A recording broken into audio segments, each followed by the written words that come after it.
సుమన్ టీవీలో మీ personal and business promotions కోసం కింది నెంబర్కి కాంటాక్ట్ చేయండి. తెలంగాణలో సంచలనం సృష్టించిన ఫోన్ ట్యాపింగ్ వ్యవహారంలో బిగ్ ట్విస్ట్ చోటు చేసుకుంది. ఈ కేసులో ప్రధాన ఆరోపణలు ఎదుర్కొంటున్న మాజీ డీఎస్పీ ప్రణీత్ రావును హైదరాబాద్ పంజాగుట్ట పోలీసులు అరెస్టు చేశారు. స్పెషల్ ఇంటెలిజెన్స్ బ్రాంచ్ ఎస్ఐబి అదనపు ఎస్పీ డి రమేష్ ఇచ్చిన ఫిర్యాదు మేరకు ప్రణీత్ రావుపై నాన్ బెయిలబుల్ కేసులు నమోదు కావడంతో సిరిసిల్ల పోలీస్ క్వార్టర్స్ లో అదుపులోకి తీసుకున్నారు. ఆయనకు సహకరించిన అధికారులపైన పోలీసులు కేసు నమోదు చేశారు.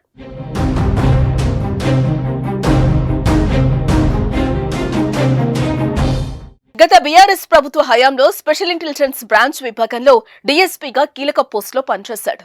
ఆ సమయంలో ప్రతిపక్ష పార్టీల నేతల కదలికలు, ప్రజా సంఘాల జర్నలిస్టుల కీలక సమాచారం, ఫోన్ ట్యాపింగ్ చేసినట్లు ఆయనపై ఆరోపణలున్నాయి. సేకరించిన సమాచారాన్ని స్పెషల్ ఇంటెలిజెన్స్ బ్యూరో లాకర్లో భద్రపరచగా తెలంగాణలో ఎన్నికల ఫలితాలు వెలువడిన వెంటనే రికార్డులు, ఆధారాలను ధ్వంసం చేసినట్లుగా పోలీసులు గుర్తించారు. పెద్ద ఎత్తున హార్డ్ డిస్క్లను ధ్వంసం చేయడంతో పాటు డాక్యుమెంట్లను తగలబెట్టినట్లుగా అనుమానిస్తున్నారు. ఎలక్ట్రీషియన్ సాయంతో సీసీటీవీలను ఆపేసి ఆధారాలను ధ్వంసం చేసినట్టు పోలీసుల విచారణలో బయటపడింది. ఈ మేరకు వారం క్రితం ఆయనపై కేసులు నమోదు కాగా డిపార్ట్మెంట్ సస్పెండ్ చేసింది.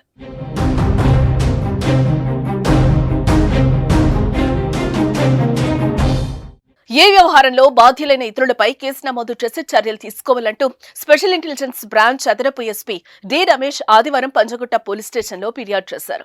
ఐపీసీ సెక్షన్లతో పాటు ప్రజా ఆస్తుల ధ్వంస నిరోధక చట్టం, సమాచార సాంకేతిక చట్టంలోని వివిధ సెక్షన్ల కింద ప్రణీత్ రావుపై కేసు నమోదు చేశారు. ప్రణీత్ 2018 నుంచి ఎస్ఐబిలో సిఐగా పనిచేసి ఆపై డీఎస్పీగా ప్రమోషన్తో అదే శాఖలో కొనసాగాడు.